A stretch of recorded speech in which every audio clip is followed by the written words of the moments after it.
And this show sponsored by Iceberg, Taste of Heaven, India's first organic ice cream brand. First Sridevi drama కంపెనీలో chance రాగానే ఏమనిపించింది? ఇన్ని సంవత్సరాల కష్టంకి ఇప్పుడు ఒక మంచి స్టేజ్కి వెళ్తున్నాం అని అనిపించింది, హ్యాపీ అనిపించింది. ఫోన్ రాగానే ఫస్ట్ అసలు ఏం అర్థం కాదు, ఏడ్చేసాను. ఒక పక్క భయం, అంత పెద్ద స్టేజ్కి వెళ్ళి చేయగలమా, ఆ ధైర్యం సరిపోద్దని అంటే భయపడతా వెళ్ళి వచ్చాం.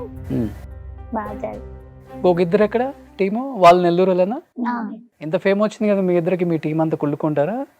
అలా ఏం, మేము నలుగురం బాగా కలిసి ఉంటాం. నువ్వు మీ అక్కతోనే కలిసి ఉంటావు, వాళ్ళతో ఏం కలిసి ఉంటావు? అంటే తిను ఎలా అంటే నా చెల్లే కదా అని అడ్జస్ట్ అవ్వదు. అవునా? ఏం లేదు, అలా ఏం అలా అంతే. తను అడ్జస్ట్ అవ్వదు. అడ్జస్ట్ అయితే తను నాతో మాట్లాడాలి. పెద్దవాళ్ళు ఇంకా తగ్గి మాట్లాడాలి కదా. తను నేను వెళ్ళి మాట్లాడినా తను మాట్లాడదు. నా చెల్లెలే సరేలే, చిన్నపిల్ల తెలియక అనిందిలే అని కూడా వచ్చి నాతో మాట్లాడదు. ఓకే. ఎప్పుడన్నా బాధపడ్డావా అక్క నాతో మాట్లాడలేదు? నిజం చెప్పు. అంటే మా టీమ్ లో ఇంకో ఇద్దరు ఉన్నారు కదా, వాళ్ళిద్దరైతే అసలు అమ్మ అక్క చెల్లెళ్ళు ఎంత క్లోజ్ గా ఉంటారంటే నాకు అలా ఉండటం ఇష్టం. ఎందుకంటే నాకు మా మమ్మీ మా అక్క తప్ప డాడీ లేరు. ఇంకా వీళ్ళిద్దరే కదా చిన్నప్పటి నుంచి, ఇంకా అమ్మాయి అలా ఉంటుంది. తను బయటికి చెప్పుకోలేకపోతుంది, ఏడ్చింది.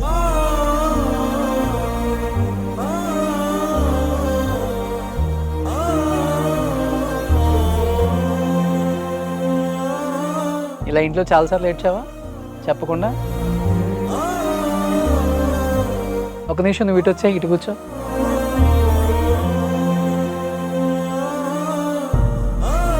మాట్లాడవా చెల్లితో?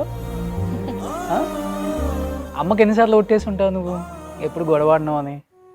మమ్మీ January 1st ప్రామిస్ చేసింది మాట్లాడమని. ఇంకా ఆ రోజు ఒక్కరోజు మాట్లాడిన తర్వాత నుంచి లేదు. అంటే ఏంటి నువ్వు అర్థం అవ్వట్లేదు టైప్ అంగ నువ్వు మనిషి, లేకపోతే తను అంటే ఎక్కువగా ఇంట్లో నువ్వు ఇంకా ఫాదర్ తర్వాత ఫాదర్ రోల్, ఇంకా అక్కవైనా అన్నవైనా ఫాదర్ అయినా నువ్వే కదా. మరి నువ్వే చెల్లెల్ని అర్థం చేసుకోకపోతే ఎవరు అర్థం చేసుకుంటారు? నీకోసం ఏడ్చింది, నీ మీద ఎంత ప్రేమ ఉంటే ఏడుస్తుంది తెలుసా? నువ్వు ఎలా ఉన్నావంటే మన రేసుగురంలో అలా బ్రదర్స్ ఉంటుంది తెలుసు కదా, కానీ వాళ్ళకి ఏదైనా ప్రాబ్లం వచ్చినప్పుడు వాళ్ళ తమ్ముడు ఎంత కష్టపడతాడో నువ్వు అలా కష్టపడతావు. అసలుకి నువ్వే చెప్పొచ్చు కదా, ఏమైనా తప్పైతే క్షమించు, ఇంకెప్పుడు నేను అలా ఉండనని. అలా నేనే ఫస్ట్ చాలాసార్లు మాట్లాడాను అనమాట. మాట్లాడుతుంది అంటే మా మమ్మీ కోసం అలా మాట్లాడుతుంది. అయినా పర్లేదు నాకు, తను మాట్లాడకపోయినా తను అంటే ఇష్టమే, కానీ నాకు మా మమ్మీ అంటే ఎక్కువ క్లోజ్ ఉంది కాబట్టి తను మాట్లాడిపోయినా ప్రాబ్లం. తను మీరు ఎంత అడిగినా మాట్లాడదు. మీ ఇద్దరు కలిసి ఒక డాన్స్ చేస్తారు, నేను మమ్మీ చూస్తాం, అది కూడా చేయరా? చేస్తారు కదా ఒకటి.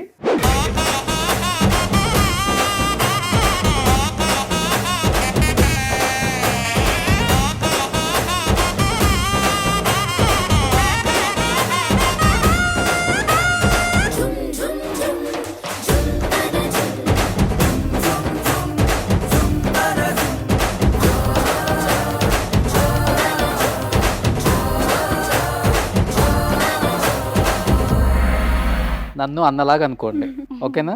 నాకు చెల్లెలు అంటే ఇదే చెప్తాను ఎప్పుడు కూడా, నువ్వు ఫ్యామిలీలో పెద్ద, చిన్నవాళ్ళు ఏదన్నా కానీ నువ్వు ఇలా కాదు అలా కాదని చెప్పాలి. నువ్వు ఫ్యామిలీలో ఇలా ఉండి మీ ఫాదర్ సపోర్ట్ లేక అమ్మ ఒక్కటి కుమిలి ఇంట్లో ఏడుస్తూ ఎంత హెల్త్ పాడైపోద్దో తెలుసా? ఈరోజు చెల్లికి చెప్పు షో ద్వారా, ఇంకెప్పుడు చెప్పు, ఇంకెప్పుడు మాట్లాడుకోకుండా ఇంకెప్పుడు మాట్లాడకుండా ఉండను. ప్రామిస్? ప్రామిస్. చెప్పు నువ్వు కూడా. ప్రామిస్. ఎప్పుడు నిన్ను కూడా నేను బాధ పెట్టను, ఎప్పుడు నిన్ను కూడా బాధ పెట్టను, హ్యాపీగా ఉందాం, హ్యాపీగా ఉందాం, అమ్మని హ్యాపీగా చూసుకుందాం, అమ్మని హ్యాపీగా చూసుకుందాం. ఈ బయట కనిపించేదంతా ప్రపంచం అంతా ఏముండదు, ఎవ్వడు సపోర్ట్ చేయడు. ఇద్దరు హగ్గించుకోండి.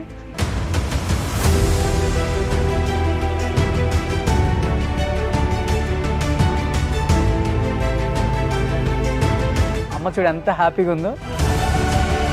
ఇలా ఉంటేనే కదా మీరు తనంత హ్యాపీగా ఉంటుంది. అక్కకు పెళ్లి చేయాలి, నువ్వు పెళ్లి చేసుకోవాలి, మీ మధ్య అంత అండర్స్టాండింగ్ ఉంటే కొత్త వాళ్ళు వస్తారు మీ ఫ్యామిలీలోకి, మీరు ఇలా ఉంటే వచ్చేవాళ్ళు ఏం ఆలోచిస్తారు? వీళ్ళే ఇలా ఉన్నారు, మన ఈ ఫ్యామిలీలో ఎందుకు రావాలి అని ఆలోచిస్తారు. ఎవ్వరు రారు. సో ఎప్పుడు కూడా మాట్లాడతాను. మాట్లాడతావా? ఇద్దరు ప్రామిస్ చేయండి అమ్మకి. ప్రామిస్. అమ్మకు ప్రేమతో షోలో మీ ఇద్దరు కూతుర్లు కలిసిపోయారు అంటే థ్యాంక్స్ మా. హ్యాపీయా? హ్యాపీ.